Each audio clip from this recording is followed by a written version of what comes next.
Darren Woodson joining us now. Thanks for being with us. What will it mean for you to be inducted into the Texas Sports Hall of Fame tonight here in Waco?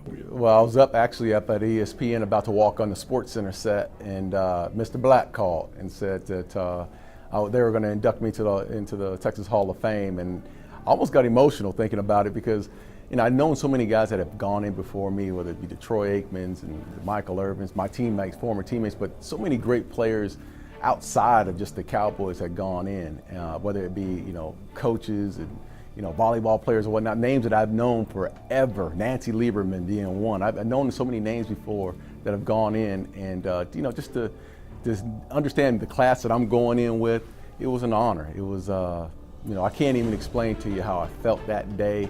It took me a while to walk out on that Sports Center set and do my segment because I was so emotional about coming here and being here on this day. Darren, hey, obviously we'll get to the Cowboys in a moment, but I want to talk about growing up in Arizona.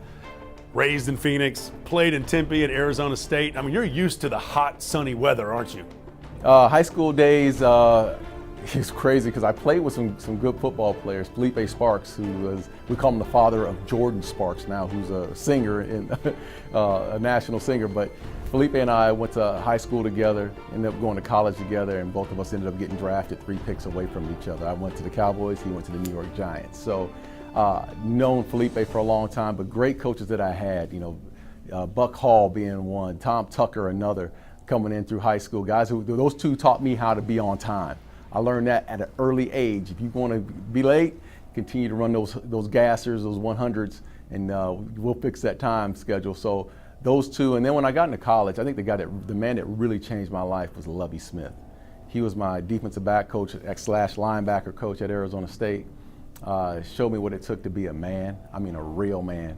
Not only being punctual, but understanding scholastically what I need to do academically to get my grades right. Talked to me about business.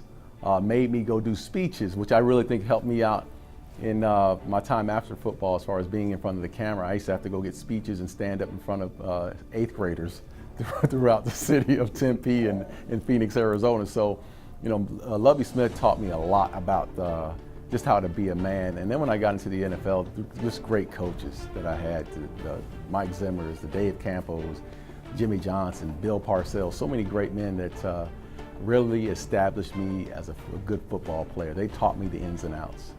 I don't know why everybody complains about the heat when they have helmets on and full pads. I got to training camp. We used to practice in Austin when I first got here, and everyone was talking, leading up to it, they were talking about how hot it was, the humidity factor and this and that, and I was like, I'm from Arizona. And they were like, well, you're really going to suffer because the humidity, the heat never bothered me.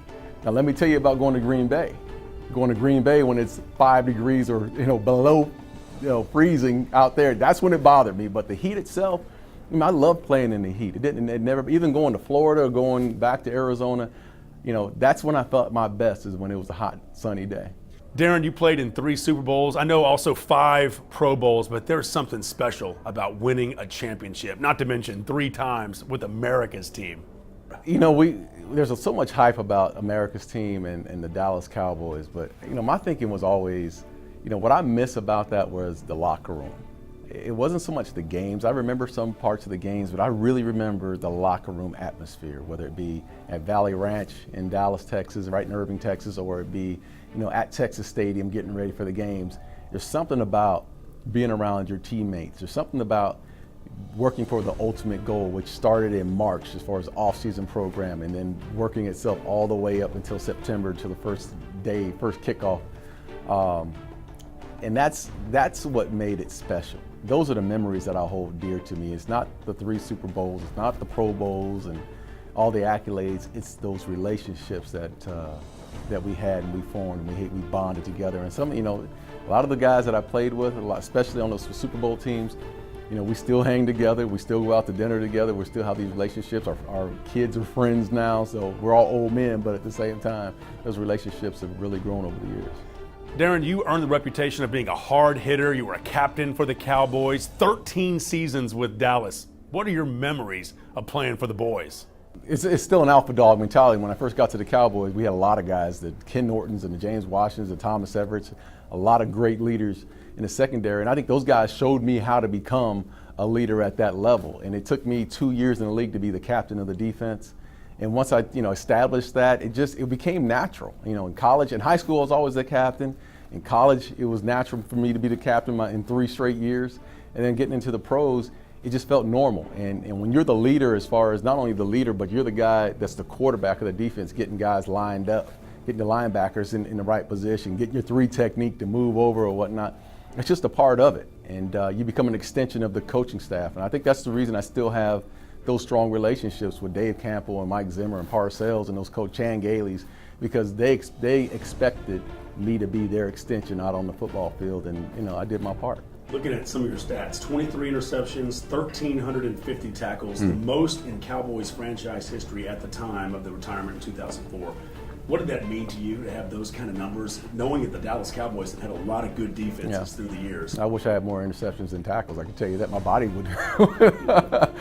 would feel much better than what it does today. But it means a lot because of the great players before me, the Cliff Harrises, the Charlie Waters, the Randy Whites, so many great, Leroy Jordans, the guy whose record I ended up breaking, so many great players before me within the history of that organization, especially on the doomsday defense. So it means a lot that I do have those records, but at the same time, I'm hoping guys like Sean Lee break my record someday, because if he breaks my record, that means there's some success within that organization. And the 5 Pro Bowl appearances, I mean, that's just seemed like every time when you guys went to Hawaii, it was like the Dallas Cowboys moved. Oh yeah, yeah. That was a good time. When you're winning and you're having that type of success, good things come to fruition. But the Pro Bowls, for me, the Pro Bowls were individual accolades that, of course, you always want to be the best at your position, but at the same time, the championships, the Super Bowls is where it all was for me. It wasn't so much about the individual part of it. It was about the team aspect and us winning championships.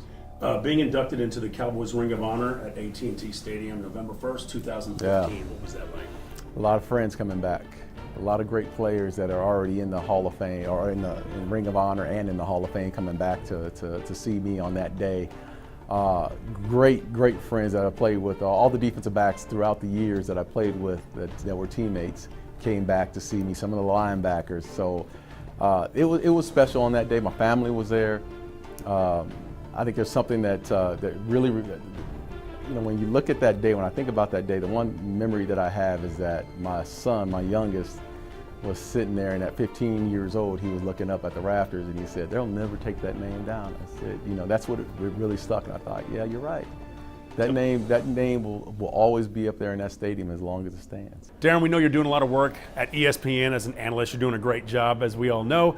But I want to talk about some of the charity work you're involved with. Teach for Service comes to mind. Teach for Service is about reaching back to military kids, giving them a free tutoring online. And I've been big on education. When I came out of high school, I was a Prop 48. I wasn't eligible to play my first freshman year because academically I wasn't eligible. And I've always been intrigued about not only academics, but the military as well. I come from a military family. I had 4 uncles go into the military, and I've always felt like I wanted to give back to those that served our country. So Teach for Service provides that free tutoring service for military children, and that's to me, that's where it stands. I think they can always carry that academics and that education along with them wherever they go.